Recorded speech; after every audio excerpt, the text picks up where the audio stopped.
Hi, my name is Dr. Susan Whiteley, and I am the immediate past president of the Arizona Medical Association. I would like to thank my ArMA community for their help and support for my presidency. From the very beginning of my term of office, through the public health tragedy we are all facing, Dr. Ross Goldberg has stood by my side and helped to lead this organization with me. Dr. Ross Goldberg will be an amazing ArMA 2020 president. His accomplishments are many. He has been past president of the Arizona chapter of the American College of Surgeons, as well as many other positions in the American College of Surgeons. He is past president of the Maricopa County Medical Society.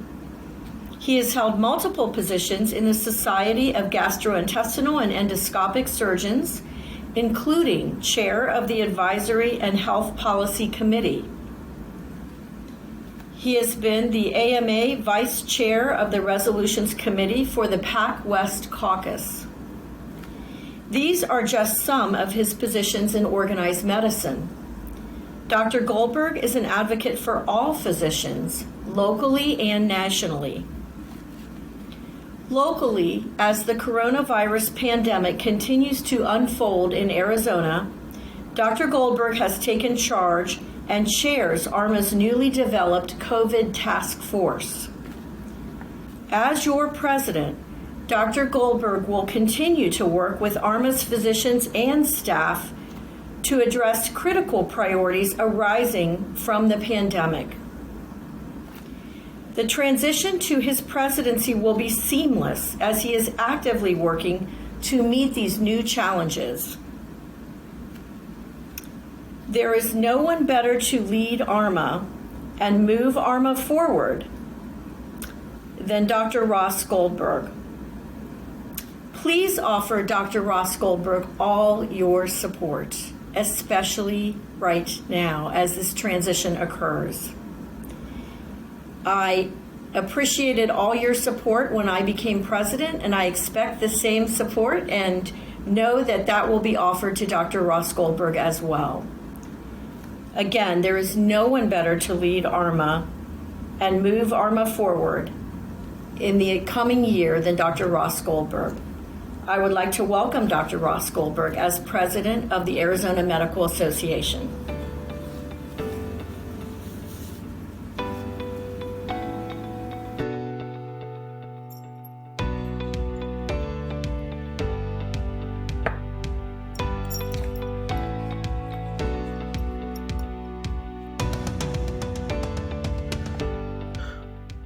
Greetings. For those of you who don't know me, my name is Dr. Ross Goldberg. I am a general surgeon practicing in Phoenix, and it is my honor and pleasure to be taking over as the president of the Arizona Medical Association for the upcoming year. To say that these are unique circumstances in which to be transitioning leadership would be an understatement, for I am filming this speech from my apartment instead of giving it live to a room full of ArMA delegates at our annual meeting. But as physicians do every day in our practice, we adapt to our surroundings and make the best of what we have at the time. Before I go any further, I want to take a moment to thank our outgoing president, Dr. Susan Whiteley. Dr. Whiteley, it has been a privilege this last year serving on your executive committee. You have been an outstanding president and have left the organization in a better place than when you found it, especially these last few weeks, maintaining your role as the leader of this organization while still navigating the troubled waters of running a private practice in these times of uncertainty. If I can be a fraction of the president you were this past year, then I will have considered myself successful. Let me say I cannot be prouder to represent all the brave and dedicated physicians in the state of Arizona, putting themselves in harm's way to continue to lead and coordinate care for our patients.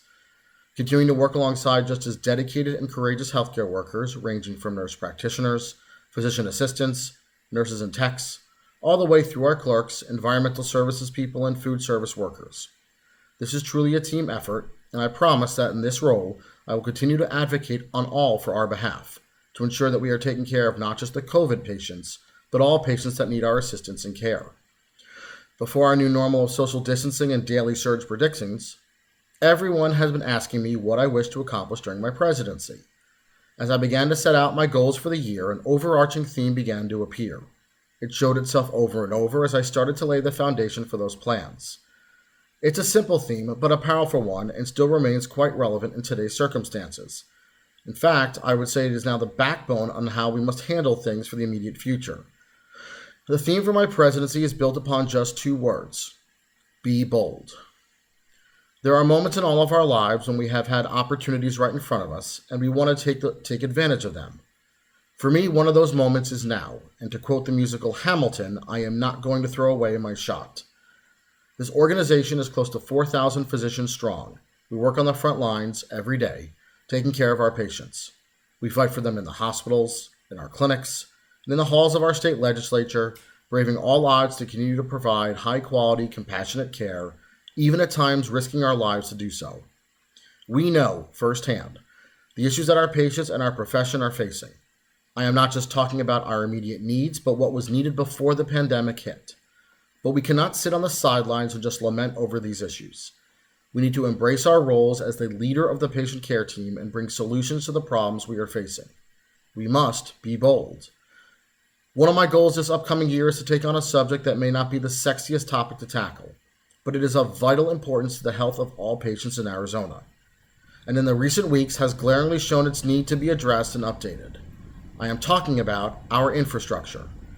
The medical infrastructure in Arizona is lacking. One just needs to turn on the news and see this. But it is also true that we are not unique in this situation, watching the epicenters pop up throughout some of our major cities in this country. But we do have opportunities, some in the immediate future, to prepare for our surge in COVID cases, but also planning for the future, to be better not just for potential impending disasters, but for an increased ability to better the health of all citizens of Arizona. There are so many opportunities for care to be coordinated for patients across our state, yet many of us deliver care in silos. We have a responsibility to help build a better care network. This is as important for the rural areas as it is for our cities. We need to be comprehensive and creative when we talk about the entirety of patient care. Public health and preventative care are paramount to helping to stem the increasing cost of health care, and even a surgeon like myself recognizes their importance, as it directly impacts my ability to provide care like all of my other colleagues. We have models and examples from other successful states, and we should use that as a template to build a better care network here in Arizona. While I do not expect this to be completely resolved during my presidential year, especially with the pandemic still having not fully hit us yet, I believe that we can lay the foundation to create that infrastructure during that time. It will require our combined efforts, working with countless stakeholders. But I truly believe that we are the organization to lead that effort. We must be bold. But if I'm going to talk about addressing infrastructure issues for the state, I would be remiss as to not look within, at our own organizational infrastructure issues.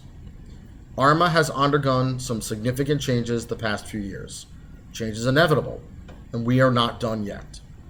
As we will pursue changes to Arizona's medical infrastructure, I propose we do the same with ArMA, and take a long, hard look at how we conduct business and find ways to make them more efficient and effective in today's ever-changing healthcare environment.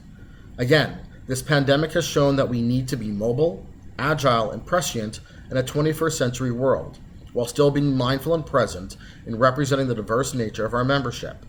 I would like at this time to announce that I will be creating a special Presidential Advisory Commission to assist me with the evaluation and potential editing of our bylaws, looking at everything from board composition to the conduct of ArMA business.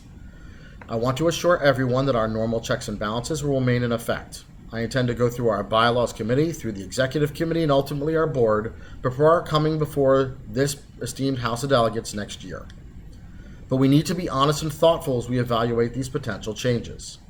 There's much to be said when our board of directors is twice the size of the board of the American Medical Association, which has a membership over 50 times compared to ours. We need to modernize and streamline our governance, not by shrinking our board, but by shifting leadership opportunities for a broader section of our membership.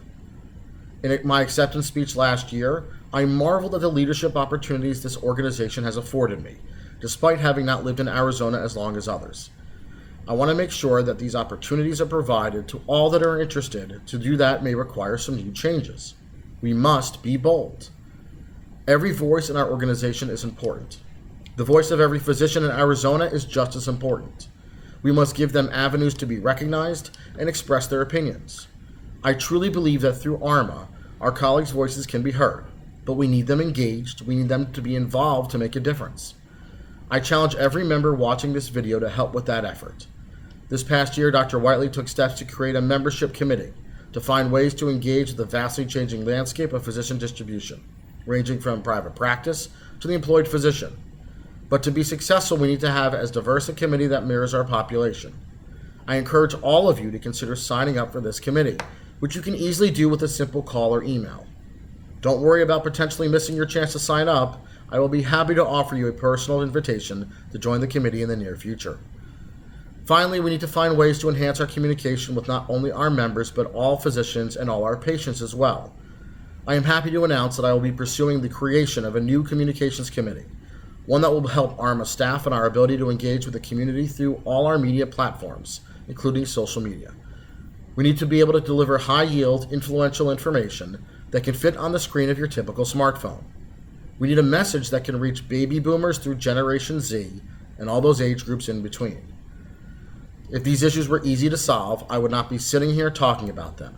It will take our combined efforts. I know that I am pointing out things that may make some people watching this feel uncomfortable. That is okay. We do not need to be satisfied with the status quo. It's when we reach for beyond our limits, we find out how far we really can go. We must be bold. Like I said earlier, these are interesting times. We are all scared. We are all uncertain of what lies ahead. We all have colleagues from around the country risking their lives getting sick. We worry about preserving things like personal protective equipment and strategizing on how we can provide care without putting our families at risk. I can promise all of you that I will be here, present and accounted for, ensuring that our voices, the physicians of Arizona, are heard at every level. But this is not something I can do alone. I will need all of your participation. Answer those calls to action. Volunteer to help with an issue. Reach out to us with new ideas. ArMA's number one priority, as it always has and always will be, is to ensure that Arizona is the best place to practice medicine and receive care. I am fortunate that I get to work with the best medical society staff in the business, led by our CEO, Libby McDaniel. Things, especially now, are moving at a fast and furious pace, and she has led her staff admirably, keeping us in the loop and staying on top of all issues as they arise. Before the pandemic hit, I had the opportunity to sit down with the entire ArMA staff and talk about the upcoming year. To say they are a talented group does not do them justice. We are well equipped to handle any situation, and they are eager and ready to help make the society that much more successful moving forward. I just want to end this speech by saying thank you. Thank you for doing your job and going to work every day. Thank you for taking the risks to your well-being to make sure you are there for your patients. Our state government and public health entities need our support and expertise. We are in unprecedented times. We are in a true healthcare crisis now, and these are the moments when our patients need us to be there, ready and focused to combat this invisible enemy head on. But also remember to take care of yourselves. We do no good to anyone if we get sick or injured because we spent our entire focus on others. I will continue to provide all of you updates on what is going on and how we at ArMA can continue to work with all relevant authorities and stakeholders to ensure the physicians of Arizona have the tools and protection necessary to take care of our patients. I thank you again for the opportunity to lead you this year as your president.